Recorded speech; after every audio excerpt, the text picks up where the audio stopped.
So a very good day, everyone, and I welcome you all to yet another intuitive session of LAFFAZlive. Today we have a very interesting topic to discuss, that is employment in the age of artificial intelligence.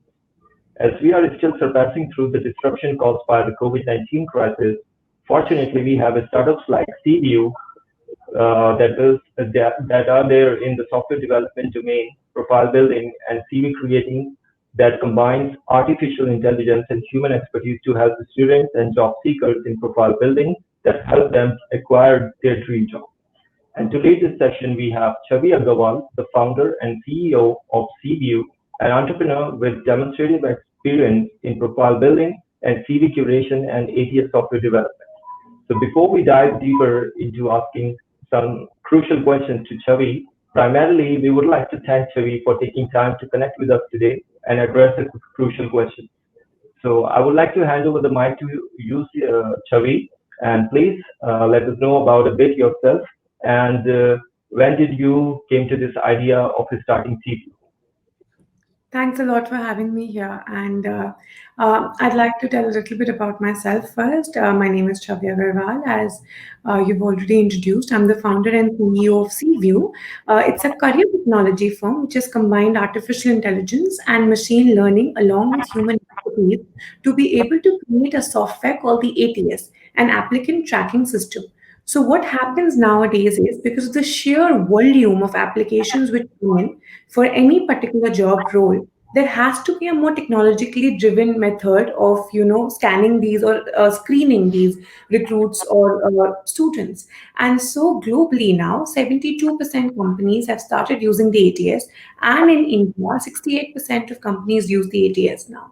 So that is what we work on. And contrary to everyone's belief, an ATS is really important in their entire job cycle. Okay, that's, thank you so much for the initial phase of CView and your core cognition behind it. So, Chavi, if I say there are numerous agencies around your niche that work on CV building and hiring, so what exactly makes CView stand out? So, CView is the only company globally which is ATS backed and which has its own ATS system in place, right? There are a lot of people who work on resumes and CVs and other written content, but that is based on the expertise of their English and writing skills, right? And also based on their HR skills. But what CView has done, it has combined the writing skills, the HR skills, the human recruiter skills from all the experts globally, and we've put that intelligence into a software called the ATS, right? So it's technologically driven now, and that is why CView stands apart. And as I told you, 68% of the companies now use an ATS. That means that we need to create CVs which are ATS compliant, which only CView does. And unless and until a service says that their ATS checking is backed up by a software, that's not really true. Of course, there are a lot of ways to manually make a CV ATS as well, right? But this is something which is powered by technology. So we discussed brief about technological angle. So what about if we hit back to basics a bit? So there's a very crucial thing that every job seeker in this age, no matter what the geography is, they ask this question. So what are some of the basic resume mistakes that you have noticed until now? You know, there are various consultants and articles online that suggest not to go beyond one page resume, and at the same time, there are the ones who are saying that you should go beyond one page. So how we can actually drift away from this phobia of one page or going beyond one page? Please enlighten us. See, let's be honest, when it comes to number of pages in a resume, nobody has the time to go through your CV at, a very huge length. Let's be honest about this. That is why technologies like ATS are coming in play. Even if, and ATS scans a CV in 2 seconds per minute. So, the thing now is that when it will go to the recruiter, they will only see your CV for around 10 seconds on an average globally. Now, do you think you can catch attention in those 10 seconds? That is the challenge here. It's not about being a one pager or two pager. You can even create a 10 pager and create an impact in 10 seconds, but that's not what we're looking for. Honestly, a human can only read, say, a line in a second. So maybe if they're skimming through your CV, they can only go up till, 5 lines. And that was why we want to create something which is a one pager for anybody who has experience less than 10 years. Anybody above 10 years of experience will have a two-pager CV. And henceforth, every 10 years has a one-pager. So if you have 30 years of work experience, you can have a three-pager. And if you have 40 years, you can have a four-pager. But anybody who has less than 10 years of experience needs to have a one-pager.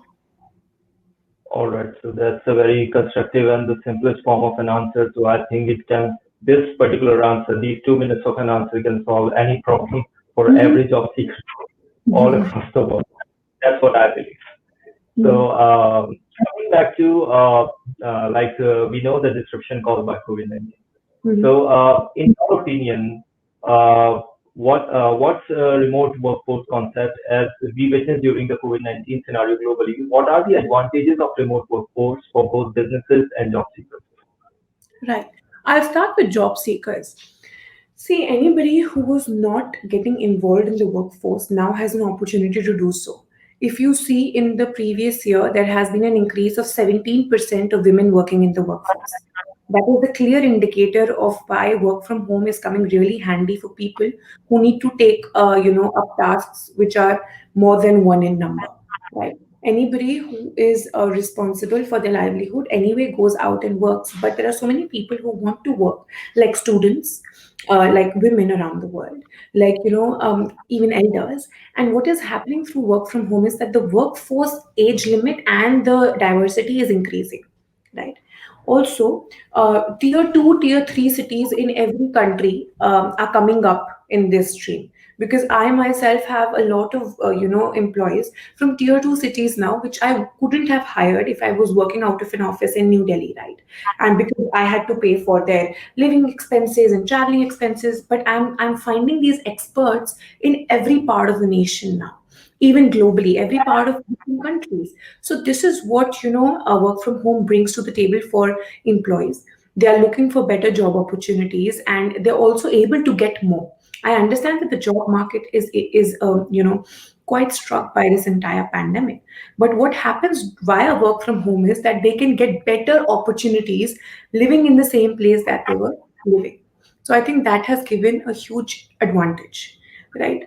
Now coming to employers, what happens is that work from home has become very difficult when it comes to the employers or people who are managing, because yes, you can have very good coordination skills, you can have huge amount of agility, you can be very good at internet communication, but productivity reduces multifold, right? Because you do not have a look and feel into what your employees are doing. It's all completely process driven. So if your process is not strong, you're not going to have something which is going to run very well. Also, the flip side is that the employers can be at a benefit, because the employees need to show productivity or show results and able to prove that they are working. अब ऐसे it's not going to work that I am sitting here and my employees are sitting there. I can see them working, but there's no productivity. But at the same time, now anybody sitting in any part of the world has to show me their work to be able to prove that they're working. So everything has its pro and con, but definitely work from home has gotten a lot of pro, especially for women. Okay, so now we are enlightened with your angle of working with tier two and tier three areas, and also the pros of remote workforce. But since you just reflected a little angle of certain cons of remote workforce as well. So would you like to go deeper in sharing some negatives of remote workforce? I think definitely lack of schedule is something that I'd like to change. I also feel like, maybe a lot of startups and MNCs, even MSMEs, not MNCs, MSMEs and startups are not equipped to handle something as something like remote working. I have to invest so much more into my technology and the software, the systems of my processes, because I'm working from home. right? So that is something that I ideally like to change. But yes, it gives you a really good tester and feeler of what is missing in your company. If suppose we have to work from home today, we need to be agile and we need to be able to take up something like this, right? So it trains you, but yes, it's very difficult, especially for a startup, to communicate. And that is something that I would definitely love to change. Also, people take you a lot less seriously if you're working away from each other. Not in MNCs like maybe Accenture or Deloitte or KPMG or Goldman Sachs. These all have work from home, and they have really successful running work from home. But in settings like a startup or an MSME, there's no accountability, and there's no proper reporting, and that is what reduces the effect. But we still we need to ensure as a startup ecosystem, Mm. startups are solving other startups' problems. Yeah. So that's one. And thank you so much for the intuitive answer. So let's drift back to CView's proprietary technology. So Mhm. considering the application tracking system by CView, do you follow different standards when it comes to corporates and startups? And do you think you see corporates have their own application tracking systems as well in place? But when it comes to startups, they mostly follow manual processes for tracking and hiring. So what Mhm. are your thoughts on Definitely. See, that is the market that we are tapping because we license our softwares to MSMEs and startups, right? So definitely, I agree with you that as a startup myself, if I wouldn't be in this business, I would be manually screening my CVs, right? And to be very honest with you, being a very small startup, even today when I post a job application, position, there are 100+ job applications which come in. That's just because of the sheer let's say the the disbalance in the demand and supply. So I get your point. I understand that the startups and MSMEs would be looking for um, you know uh, a manual screening process, but they're also understanding because I speak to a lot of them on a daily basis. Keeping an HR team and hiring or uptaking or licensing an ATS software is not the same thing. An ATS software will not even cost you one fourth of the human recruiting that you'll have to do, right? So an HR team is becomes one of the most integral parts as the startup goes into their second or third growth stage, and that is when if that can be replaced by an ATS, it will work like magic for them. So definitely, I feel like you're right. They do screen it manually, but that is what we are here to change. And let's not forget that even 20% of MSMEs are now using an ATS. Yes, startups might not, but they are using licensed softwares which are online available for ATS checking. So a lot of people go through this, and they can connect their ATS through Naukri.com and Intern, Shala, etc., and use them. So an ATS has a very very huge purview. All right. Thank you so much, Chavi, for addressing that. So, like you already told that the startups are actually currently not leveraging the ATS software to the level that corporates and MSMEs are doing.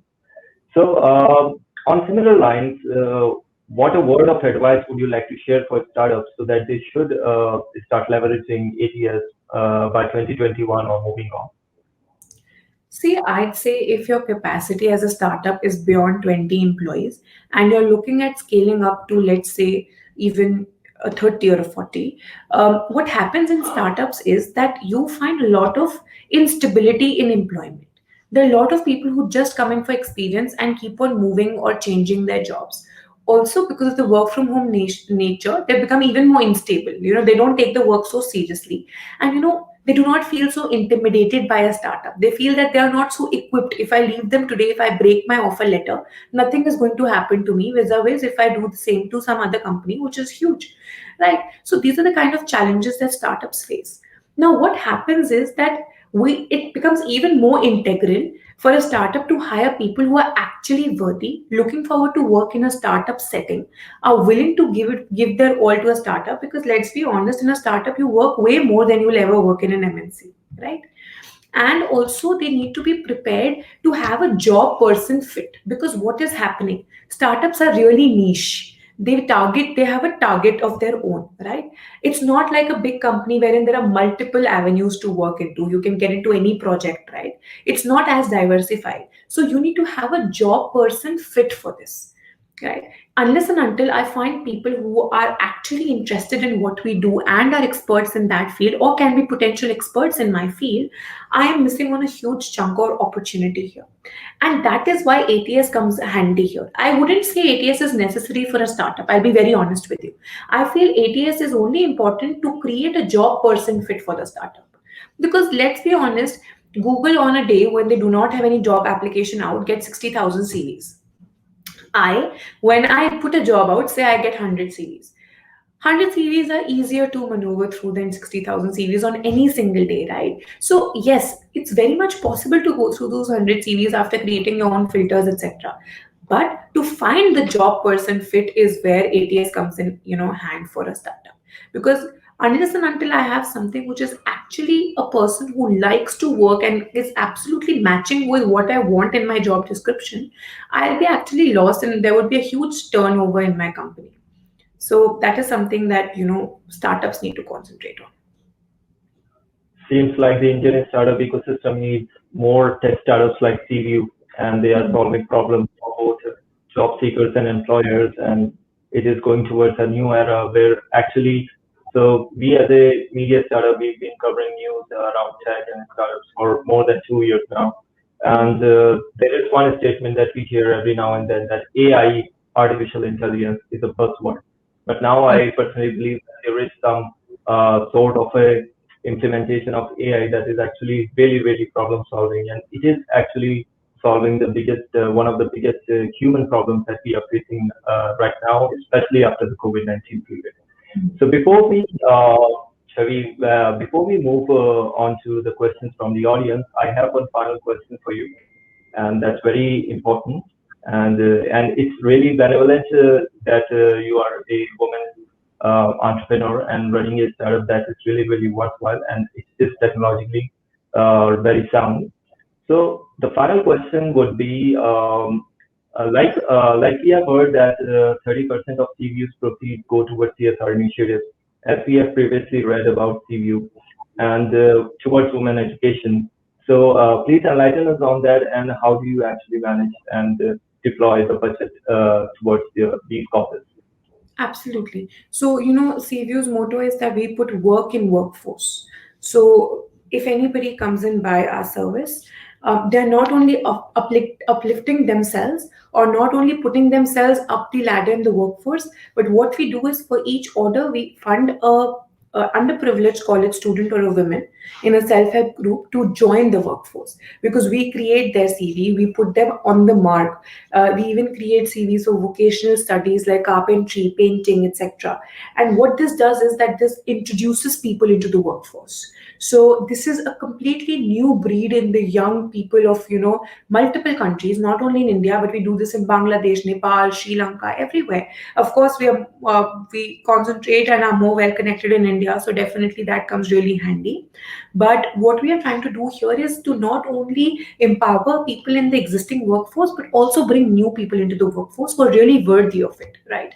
So we concentrate on that, and that is how we actually help them. So it's a clear system. Every order which is placed, 30% of the proceeds from that order would go into funding a CV or an interview prep or whatever help is required by an underprivileged children or a woman. And what this does is that this gives them equal opportunities into the market. I cannot say equal perhaps, but yes, in terms of a resume, a CV, or an interview prep, we give them the equal treatment. We give them an absolute equal expertise. We do not have any distinction in the service that we give to them, and it's absolutely free of cost. So this basically helps them getting introduced into the workforce. So this is what we do, and for this we have tied up with a lot of self-help groups in multiple parts of India, a lot of government schools, a lot of government colleges. So we concentrate on that. Thank you so much, Chavi, for the answer and letting us know about your CR initiative. So finally, we are moving on to hearing from the audience. So we have a few questions in here, and to the audience, whoever is seeking the recording of this webinar. So the recording of the webinar will be live, will stay there all across our social channels.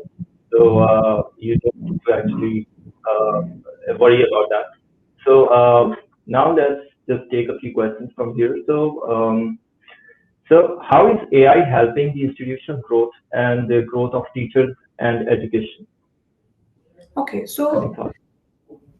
AI in education is not something that CView does at all. But yes, AI is coming really handy in all areas. I cannot speak personally about how it's helping teachers, etc., because I'm not in connection with them. I'm only in connection with AI in professional development. But let's look at this in a very objective manner without knowing a lot. I'll just have a discussion point here. See, what is artificial intelligence? It's something that everyone needs to understand. People call it a buzzword, people call it, replicating a human brain. It's nothing like that. It's a funnel of data from humans, which is channelized, right? So you create a database of data points or answers or preferences that a human has, and then create funnels out of that. So essentially, it can be used anywhere. Today, if you do 10,000 interviews in the span of say another year, and you create a funnel, you will be able to actually generate answers yourself through interviews. You would know that if a so and so, if a Chavi Agarwal comes, she'll say this, and you can validate and you can print it. So it's as easy as that. AI can be put in anywhere. No one should be intimidated by the idea of AI. And AI is no rocket science. It's just data sets which are creating funnels. And by funnels, I mean that they're creating simple short answers for you automatically. That's about it. So if the AI tomorrow, if students say ask a doubt and it can be validated, that's it. That's AI in education. So that's how it goes. All right. Thank you so much, Chavi. So let us just take one more question and we'll go towards closing up the session for today. So like Chavi, every new tech or trend comes up with a negative impact in certain sector of employment. We would like to know your views on this statement. So Sorry? so let me just refabricate the question a bit. So do you think there is any negative impact of AI towards employment? Do you think that it will cut existing jobs? Everything is shifting towards technological disruption. Absolutely. So we did a survey, and approximately 85,000 jobs globally will go because of AI, right? But approximately a lakh plus will be generated via AI, right? So let's see the pro and con of it. Let's just dive ourselves back into technology. Before the ATM came in place, right? There were approximately, let's say, per bank, there were 20 people who were just working on money transactions, right? As soon as ATM came in place, all of their jobs were displaced.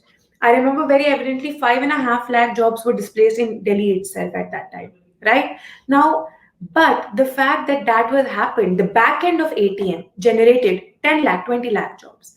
So technology cannot displace human, they can create another opportunity. And this means that yes, people are going to be displaced, but we need to upskill ourselves, right? We need to see what skill is going to be needed when AI comes into picture. Yes, I agree by 2025 or 2030, there would be a huge change in the job nature. Jobs will change from manual to more data oriented. So data entry jobs, data visualization jobs, data collection jobs will come into picture, right? And also cloud jobs will come into picture. So these are the kind of things that will take place. Thank you so much, Savi, for the interesting interview today and taking time out. So I think audience, the next level of questions that we are having now are already being covered really intuitively by Chavi already. So for those, if you wish to watch this video again, so you can head over to any social media channel of LaFFaz Media, Facebook, LinkedIn, YouTube, any channel, and you will be able to watch the video again. And thank you, Chavi, again. And we'll be moving forward, doing more intuitive sessions with you. And thank you so much. Have a nice day, everybody. A Thank you lot. so much for joining. Thanks a lot for joining in, guys. Thank you. Bye.